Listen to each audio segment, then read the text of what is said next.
আমরা সবাই জানি শুধু গ্রামার মুখস্থ করলে ইংলিশে ফ্লুয়েন্টলি বলা যায় না, প্র্যাকটিস করাটাই আসল। তাই আমি আপনাদের জন্য নিয়ে এসেছি কিছু পাওয়ারফুল সেন্টেন্সেস।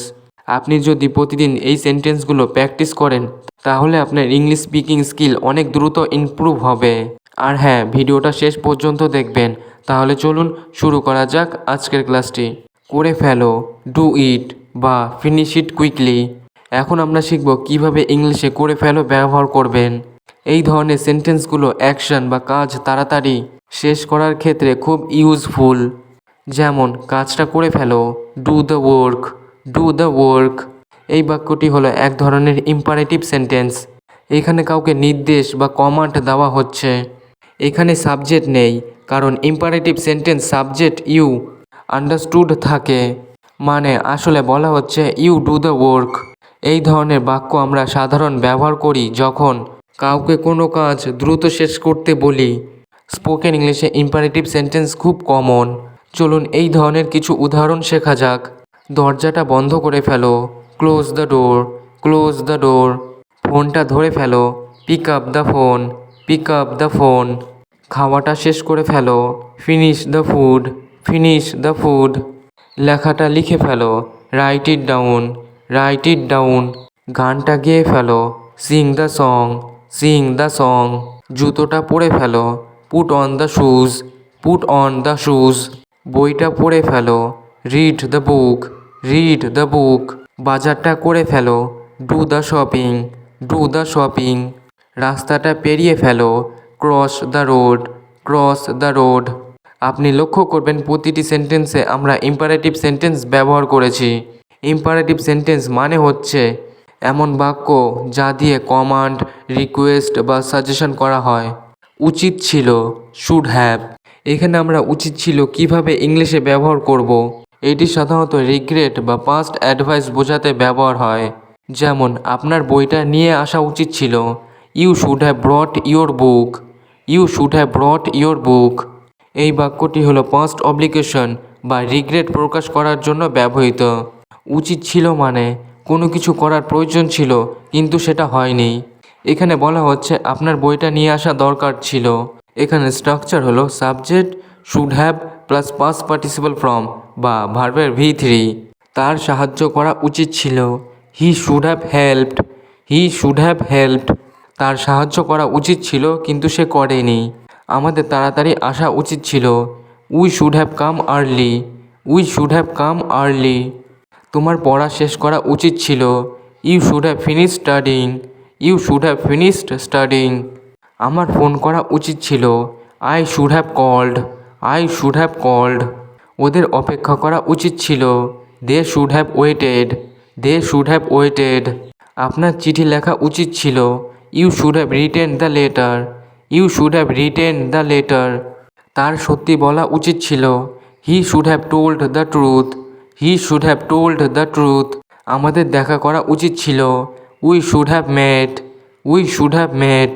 আপনার টাকা জমা দেওয়া উচিত ছিল, you should have deposited the money, you should have deposited the money. মানে আপনার টাকা জমা দেওয়া উচিত ছিল কিন্তু আপনি দেননি। এখানে আপনি মোডাল ভার্ব দিয়ে প্র্যাকটিস করছেন। মোডাল ভার্বস যেমন ক্যান, কুড, শুড, মাস্ট ইত্যাদি, এগুলো ইংলিশ স্পিকিংয়ে ব্যাকবোন হিসাবে কাজ করে। এগুলো শিখলে আপনি নিজের মতামত, অব্লিগেশন, পসিবিলিটি সব কিছু প্রকাশ করতে পারবেন। তাই প্র্যাকটিস চালিয়ে যান। এবার আমরা শিখব শেষ, ফিনিশ বা কমপ্লিটেড। এগুলো মেনলি কোনো কাজ হয়ে যাওয়া বোঝাতে ব্যবহৃত হয়।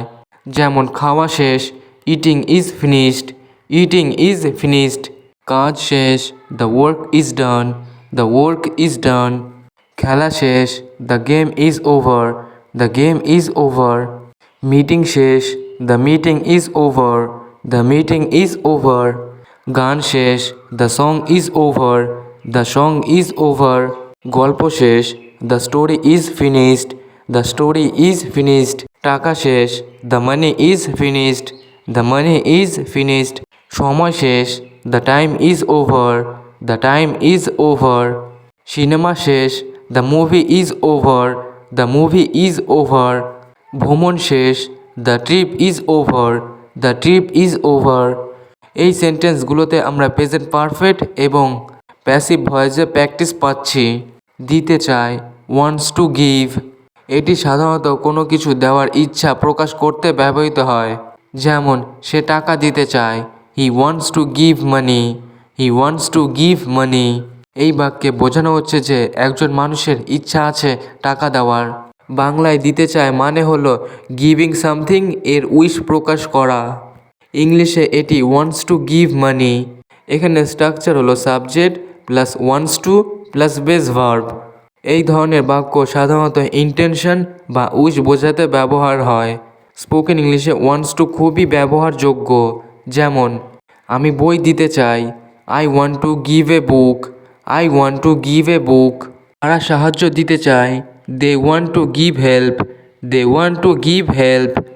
আপনি উপহার দিতে চান, you want to give a gift, you want to give a gift. সে পরামর্শ দিতে চায়, he wants to give advice, he wants to give advice. আমি চিঠি দিতে চাই, I want to give a letter, I want to give a letter.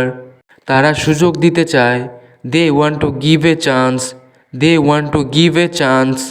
আমি উত্তর দিতে চাই, I want to give an answer, I want to give an answer. সে অনুমতি দিতে চায়, he wants to give permission, he wants to give permission. আপনি কাজ দিতে চান, you want to give work, you want to give work. এখানে আমরা ভার্ব প্লাস টু ইনফিনিটিভ ব্যবহার করেছি। Want plus to give infinitive verb English sentence বানাতে খুব কমন। এগুলো জানলে আপনার এক্সপ্রেশন অনেক স্মুথ হবে। আপনি যদি এই সেন্টেন্সগুলো প্রতিদিন প্র্যাকটিস করেন তাহলে ইংলিশ স্পিকিংয়ে কনফিডেন্স অনেক বেড়ে যাবে। মনে রাখবেন, প্র্যাকটিস মেক ইউ পারফেক্ট। যদি ভিডিওটি ভালো লেগে থাকে তাহলে লাইক, শেয়ার এবং সাবস্ক্রাইব করতে ভুলবেন না। আর হ্যাঁ, বন্ধুদের সাথে শেয়ার করতে ভুলবেন না, যাতে তারাও সহজে ইংরেজি শিখতে পারে। Thank you so much for watching. Keep learning, keep practicing, keep growing. See you in the next video. Bye bye.